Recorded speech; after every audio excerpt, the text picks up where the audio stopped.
ആറ്റിങ്ങൽ നഗരസഭാ പരിധിയിലെ 5-ാം വാർഡിലെ പനവേലിക്കടവിൽ തടസ്സമായി കിടന്ന മുളന്തടികൾ നീക്കം ചെയ്തു. ആറ്റിങ്ങൽ നഗരസഭ ആരോഗ്യ വിഭാഗത്തിൻ്റെ നേതൃത്വത്തിലാണ് നദിയിൽ നിന്നും തടികൾ നീക്കം ചെയ്തത്. 3 മാസം മുമ്പ് മുളകൾ ഒടിഞ്ഞു വീണ് വാമനപുരം നദിയിലെ ജലമൊഴുക്ക് തടസ്സപ്പെട്ട് ഈ പ്രദേശത്ത് വലിയൊരളവിൽ മാലിന്യം അടിഞ്ഞുകൂടിയിരുന്നു.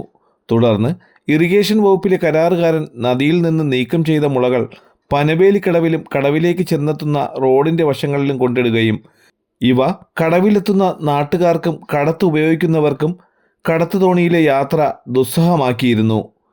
മുളകൾ കൂടിക്കിടക്കുന്നതിനാൽ ഇവിടെ ഇഴജന്തുക്കളുടെ ശല്യവും രൂക്ഷമായിരുന്നു. മാത്രമല്ല, സമീപത്തെ പ്രധാന ക്ഷേത്രങ്ങളിലെ ഉത്സവ ആചാരങ്ങൾക്കും മറ്റു ചടങ്ങുകൾക്കും പനവേലിക്കടവിൽ വിഗ്രഹവുമായി എത്തുന്ന ആറാട്ട് ചടങ്ങുകൾക്കും ബുദ്ധിമുട്ടുകൾ സൃഷ്ടിച്ചിരുന്നു. ഇതിനെ തുടർന്നാണ് നാട്ടുകാരും ക്ഷേത്ര ഭാരവാഹികളും നഗരസഭാ അധ്യക്ഷൻ എം പ്രദീപിനെ വിവരമറിയിച്ചത്. 15 വർഷം മുമ്പ് ഒരു പ്രത്യേക പദ്ധതിയുടെ ഭാഗമായി ആറ്റിൻ്റെ ഇരു കരകളും സംരക്ഷിക്കാൻ വേണ്ടി വച്ചുപിടിപ്പിച്ച മുളം തൈകളാണ്. അന്നും ഞാനായിരുന്നു ചെയർമാൻ.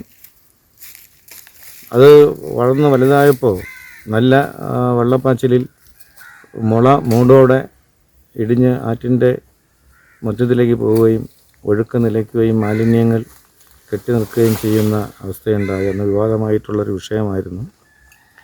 ബഹുമാനപ്പെട്ട MLAയും ഞാനുമൊക്കെ ഇടപെട്ടിട്ട് ഇറിഗേഷൻ വകുപ്പ് മുഖേന അത് മുറിച്ചു മാറ്റി. വലിയ ഒരു എമൗണ്ട് ചിലവാക്കിയാണ് മുറിച്ചു മാറ്റിയത്. മുറിച്ചു മാറ്റിയ മുളയും മറ്റ് പാഴ്വസ്തുക്കളെല്ലാം കൂടി ഇവിടെ കൂട്ടിയിട്ടിരിക്കുകയായിരുന്നു. ലേലം ചെയ്യാൻ വേണ്ടി ഇറിഗേഷൻ വകുപ്പ് തീരുമാനിച്ചെങ്കിലും അത് അവരുടെ തുകയ്ക്ക് ലേലത്തിൽ പിടിക്കാൻ ആരും തയ്യാറായില്ല. അതുമല്ല, ഈ മുളം തണ്ടുകൾ കൊണ്ടുപോയിട്ട് വേറെ ഒന്നും ചെയ്യാനില്ലാത്തതുകൊണ്ട് ആരും ലേലത്തിൽ പിടിക്കാൻ വേണ്ടി വന്നില്ല. അതിവിടെ കിടന്നിട്ട് ഇപ്പോൾ കടവിൽ ആളിറങ്ങാൻ വയ്യാത്തൊരു അവസ്ഥയുണ്ടായി. ടൗണിനകത്തുള്ള 2-3 കടത്തുവള്ളങ്ങളിൽ ഒന്നാണിത്. ഇപ്പോൾ അമ്പലത്തിൽ പനവലിപ്പറമ്പി ക്ഷേത്രത്തിൽ ഉത്സവം വന്നപ്പോൾ ആറാട്ട് നടക്കുന്ന കടവ് കൂടിയാണിത്. അതിന് പ്രതിബന്ധമായി വന്നപ്പോൾ ഉത്സവ കമ്മിറ്റി അതുപോലെ ഇവിടുത്തെ നാട്ടുകാരും ഞങ്ങളെ സമീപിക്കുകയും അവരുടെ അഭ്യർത്ഥന മാനിച്ചാണ് നഗരസഭ നേരിട്ട് തന്നെ നമ്മുടെ 2 വിഭാഗം ജീവനക്കാരെ ഉപയോഗിച്ചുകൊണ്ട് ഇവ മാറ്റുന്നതിനുള്ള ശ്രമം ആരംഭിച്ചിരിക്കുന്നത്. ഇത് എവിടെയെങ്കിലും സ്റ്റോക്ക് ചെയ്യാൻ മാത്രമേ കഴിയൂ. അത് കഴിഞ്ഞാൽ പിന്നെ അത് അവിടെ ബുദ്ധിമുട്ടാവും. എന്തായാലും ക്ഷേത്രത്തിലെ ആറാട്ടിന് തടസ്സമാകരുത് എന്നുള്ളതിൻ്റെ അടിസ്ഥാനത്തിലാണ് തൽക്കാലം ഈ മാറ്റം ഇവിടെ വരുത്തുന്നത്. പിന്നീട് എന്ത് വേണം എന്നുള്ളതിനെ സംബന്ധിച്ച് ഇറിഗേഷൻ വകുപ്പുമായി ആലോചിച്ച് ആവശ്യമായിട്ടുള്ള തീരുമാനമെടുത്ത് നടപ്പിലാക്കുന്നതായിരിക്കും.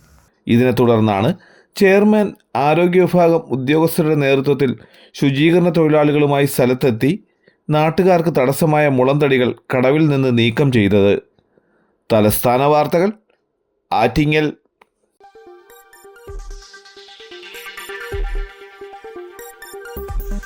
ഈ വാർത്തകൾ നിങ്ങൾക്കായി അവതരിപ്പിച്ചത്